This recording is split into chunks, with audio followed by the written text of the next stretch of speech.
Hello, everyone. I'm glad you returned to Bob and Sarah's Story Corner with Kirby in the background. So let's sit on a carpet with the alphabet on it and open up a good picture book. Oh, yeah, we will. I can suck underwater? What the fuck is that garbage? You clearly don't know what a blowjob is truly about. Jesus Christ. Oh, God. There's your power. I can't... You can't swallow either, can you? No. You just hold on to it? No, God. Oh, my God. What is happening? A lot. Oh, God, not you guys. Just swallow it. Swallow it. What does double bomb do? I don't know. All right, that's pretty good. Not in the water. What are you doing? In the water, it's floating. Kill him. Okay. All right. So we decided that Bob can't walk and chew gum, so he's not going to tell any more stories for now. For now. Mostly because my head hurts. Yeah. It's still same day. I apologize. If my head didn't hurt, I probably would have made that a bit more succinct, but you know, I love you guys, and you love me, so it's alright, right? Let's hang out and kill Barney. Anyway. Wow. We're really, as I say often, but really bringing it today. Fire. Anyway, so I thought of it, I was brainstorming last episode what I could tell, and there's a pretty good story. It may not be as interesting, but, you know, my life isn't that interesting. Cool. So, at my last place, I'm in human resources. I think I've mentioned this before. My last job before this one that I've been doing currently, I was the human resources assistant, so basically just like learning about the business while I was the receptionist. Which, let's just get one thing straight, is a shitty fucking setup. It's possibly the worst setup you could do. It literally doesn't make any sense. So, I was an entry-level person, just out of school at that point. And I knew nothing about HR. I didn't know anything about benefits. I didn't know anything about payroll. I knew nothing about anything. Why in the world would you have somebody do one of the most time-consuming and constantly changing jobs, receptionist, while you have somebody learning a whole new language, a whole new world? It makes zero sense, and it has to do with there's a I can't shard. get it. I can't get it. No. Oh, and it's all about confidential information. Why are you having someone at the front desk have people's files out? That was something that I had to struggle with. I had people's files out. Like, what the fuck? Anyway, so one of the good things. Dead. Yeah, you're dead.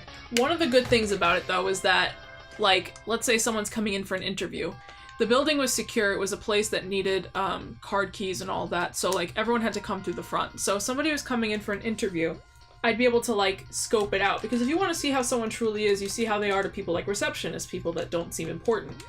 So it was like an insider, undercover type of thing. Undercover. Oh. Is this it? You gonna get it? Yeah. Yeah, daddy. Alright, so we were interviewing for a position that a lot of these positions were very technical. I'm not going to say in what field, but they required actual quizzes that we designed. You didn't have to get everything right, but it was a way to assess how much they knew, how much they didn't know, whatever. So I actually did all the emails. I let everybody know before they came in, this is what's going to happen. You're going to be taking this exam. It's about this and this thing. And be prepared to do that before your interview. Fine. Yeah, which is very important in this field. You need to... It's a technical field with things that could kill you if you don't do them right. So it's important. And so most of the time, that was fine. You know, people probably have done this before because they've had this job before. None of these positions were entry level, and even if they were, it's fine. People have experienced this before. So there was this one guy who came in, and I remember he was wearing a suit, which you should be at an interview. If you're not doing it right. Well, being dressed, even if you're going to wear jeans at your job like a lot of them did, wearing a suit at an interview is very important. So he was wearing a suit. I was like, okay, this is good. He looked very clean. And we had him sit in the lobby and take the quiz like everyone else. And yes, the lobby is a place where things happen. You know, there are people talking and whatever, but that's just part of it. You have more than enough time to complete the quiz. That's in mind, you know, and no one's ever complained about it. This guy... Oh, no. So everything was happening normally. It wasn't like there was a huge, crazy event or something going on in the lobby. It was just normal stuff. And for some reason, people talking at all pissed this guy off to no end. I understand if you're having trouble concentrating, you know, that may very well happen, but that shouldn't be something to get angry about. But this guy, about, let's see, maybe 10-15 minutes into the quiz, he got up and he came up to me. He goes, "This is absolutely unacceptable. This is the most unprofessional thing I've ever seen. Let me speak to the person I'm supposed to interview with." Or no, he doesn't even ask that. He just says... already at the boss. Oh, wow. Keep going. Keep going. Yeah. So he doesn't even say that. He basically says, "This is I cannot work with people like this. This is so unprofessional. It's unbelievably dumb." Basically, he said more insulting things, but this was like a year ago, so I don't remember. And I said, well, you know what? Let me talk to the hiring manager, see what he says, because maybe you guys could work something out. Maybe you guys can discuss it instead of taking the quiz. You know, trying to salvage it, because what else am I gonna do? I'm HR. I'm supposed to be like politically correct and whatever. Get out of the way. Oh, good job. I'm sorry. So I called the hiring manager. They spoke on the phone, and he basically reiterated everything he said to me, that this is so unprofessional. I've never seen a place so dysfunctional in my life, which they were dysfunctional, but that's besides the point. And but that part wasn't. You know, it was just other stuff they did. That's standard. That's standard. It's fine. So he at this point he was using my phone in the front, and he was sweating profusely, like literally dripping. It was disgusting. And I'm literally dripping. It was disgusting. There's no way that's it, right? No, there isn't. That isn't it. There's a swimming one. What? I think isn't there one where he's swimming? I feel like I've seen you do this before. I don't remember. Anyway. So he basically spoke to the hiring manager, reiterated everything he said to me, was not listening to anything, and he said, I'm late for another interview. And he stormed out. Now, when you put all these pieces together, the two things I come up with is A, he probably didn't understand the questions and got frustrated and decided that he just wasn't going to try. That's one. And two is that he's probably desperate for a job and, like, overextended himself. Like, he might have underestimated the amount of time, even though I told him it was an hour and a half or 2 hours, however long the test is supposed to take and however long the interview is supposed to take. Those are the two things I got. So basically, they're both his fault.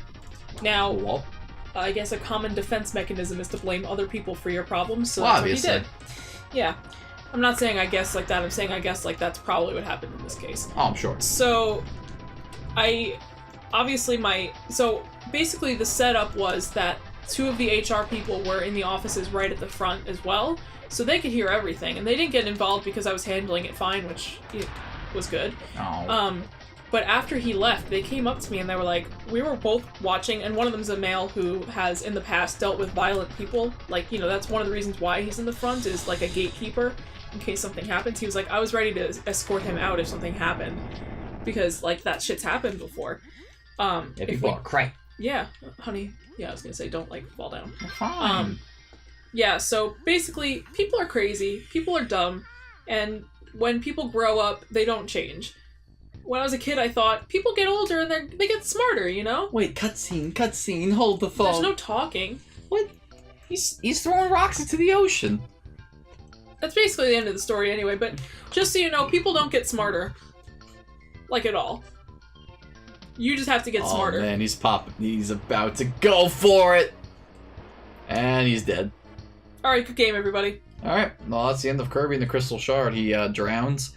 There are no more Kirby games after this. This was actually the last Kirby. Oh, never mind. Never mind. Where are these portals coming from? From someone's anus. The world's anus. Oh. To be fair, I think I could see space inside of my anus sometimes. Neostar. Man, it's covered in marijuana. What a place to be. My kind of place. What a time to be alive. Let's see, what are we at? 8:40? Oh, we have time. We have time. See, my story is much faster. I also talk a lot faster. It's also shit. What?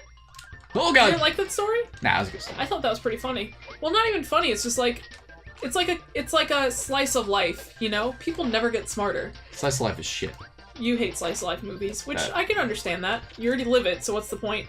But well, the universe just wants me to be a bird again. Oh, the universe doesn't want me to be a bird again. The universe wanted it. You just rebelled. Yeah, I guess so. Fuck. Does he give a power? I doubt it. Probably. He probably gives a sword power. Let's or find blade out. or whatever. You're really getting fucked. Well, nope. Fuck me, huh? That's, I was gonna say it's a trap. Yeah, I know. I want it. I want it. Fucking greedy. Greedy son of a bitch. Yeah. Sliding. Slip sliding away. Isn't that the name of a star in 64? Mario 64? Slip sliding away? Yeah, probably. Yeah. That's the moral of the story. People never get smarter. I wish, so I have a, no, I'll tell this story for him, because this is Bob's story corner after all. So, my friend is, oh god, same age as us. He's been working in an engineering firm for a year now. Very smart guy. Makes a ton of money. Love that man. Yeah. Oh god, please no. Please no. Daddy. And his name is Eddie. Hi, Eddie. Hey, Eddie. I don't think you would mind me using his story. Oh god. Probably. Ooh. Popping off. So anyway, because he's a youngin', he went back to his alma mater and he did like a table at like for his firm. a job fair. Yeah, For for his engineering firm. So this kid walks up to him and says, I'm sure. Yeah. Kid just walks up to him. Oh.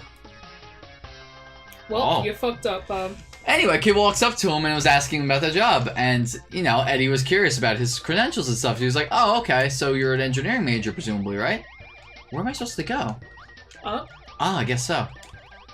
And he asked what major he is, and he's like, I don't even know what it was. Like, it was like political science or something. Yeah, something like very arbitrary, nothing to do with engineering. And he's like, it's like, all right, well, why do you want to do engineering? And he's like, oh, well, I know a bunch about engineering. So he's like, oh, all right. So he starts asking him a bunch of technical questions, like stuff he would actually know if he wasn't, you know, talking out of his ass. Right. So, Eddie does electrical engineering specifically, so a lot of this shit can kill you if you fuck up. Because, you know, you're working with electricity. And he's asking him all these technical questions that he needs to know. And the guy's like, oh, well, I don't know any of that stuff. And he's like, well, that's like our job, so I can't really help you if you don't know any of that. The guy's like, oh, but I did robotics in high school. That's gonna count for something, right? And he's like, no, it doesn't actually. But the guy, he just seemed horribly confused by that logic. Like, that just didn't make sense to him. And he's like, you understand, like, this stuff can kill you. But he's like, robotics in high school, it's gotta count for something, right? That was like his key phrase. It's gotta count for something, right? So pretty much the conversation went back and forth. It's like, it shouldn't matter that I don't know this. I did robotics in high school, and then he kept trying to explain. That has literally nothing to do with our job. But the guy finally gave up. He's like, you know what? Fine. I get it. And the guy takes back his resume. His only copy. As if it was his only copy. And storms off. And Eddie was just left so horribly confused. He's like, okay. The moral of the story? People never get smarter. It's gotta count for something. It's gotta count for something. Now I love saying that just for the fun of it. It's gotta count for something, Bob. Yeah, guys, it's just gotta count for something. Right? If you ever thinking, you know, I don't know, should I be the CEO of this company? Should I interview? You know, I ate my earwax as a kid. It's gotta count for something. That's all I've ever learned. That man taught me a great lesson. It's gotta count for something. I hope you guys are liking these stories, because they're fun as hell. I have another great Eddie story. Do you? Of course I do. Well, there's a lot of The Legend of Chips Kid. Ah, yes. Now this story is very succinct. So when my good friend Eddie was in high school, no, oh god, they would sit at he went to a different school from us. Basically. Yes. Anyway. He would sit at a lunch table with his friends, and there's this dude that Eddie didn't know that would always come over to the same kid every single day. Would come up behind him, tell this kid, chips, because the kid would always get chips. Then the guy would take the chips, crush him in his hands, throw him back on the table, and then tell this other kid to apologize. Apologize. So pretty much the entire dynamic would last a few seconds where it would just go, chips, picks him up, crushes them, throws him on the table, apologize. Didn't you say he was like on the spectrum, right? Like, no, I don't think so. I thought you said that he was like... Well, but based on his behavior, I wouldn't be surprised. I'm not saying that's a bad thing. I'm just saying, like, I thought that was part of the shtick. Like, no. So, like, this happened for a year. Then Eddie once asked a fateful question to the kid he keeps doing this to. And he's like, do you know who that guy is? Like, you guys are friends, right? And the kid's like, no, I thought he was one of your friends. So this random guy just comes up to a table, does this for about a year, and they're all so beta, nobody says anything to him. So that kid's a goddamn legend. Whoever you are and wherever you are, I fucking salute you, man. If you're watching this right now, the next chips are on me. The next chips are on me. The next chips are on me. So that's my story. That's the story time. Not every episode will be like this, but with the headache and the tired Sarah special, you know, we gotta stick to our guns. We gotta stick to what we know. We do like to tell stories in real life. But again, as per last episode, tell us if this is your clam jam. If it is not your clam jam, let us know too. You know, we appreciate all the feedback. If you liked one of these stories, not the rest, tell us. We want to know. Probably the one that I told was the worst. Yeah, you fucking suck. Anyway. Hope you guys enjoyed. We will continue on Marijuana Planet next time. See you. Bye!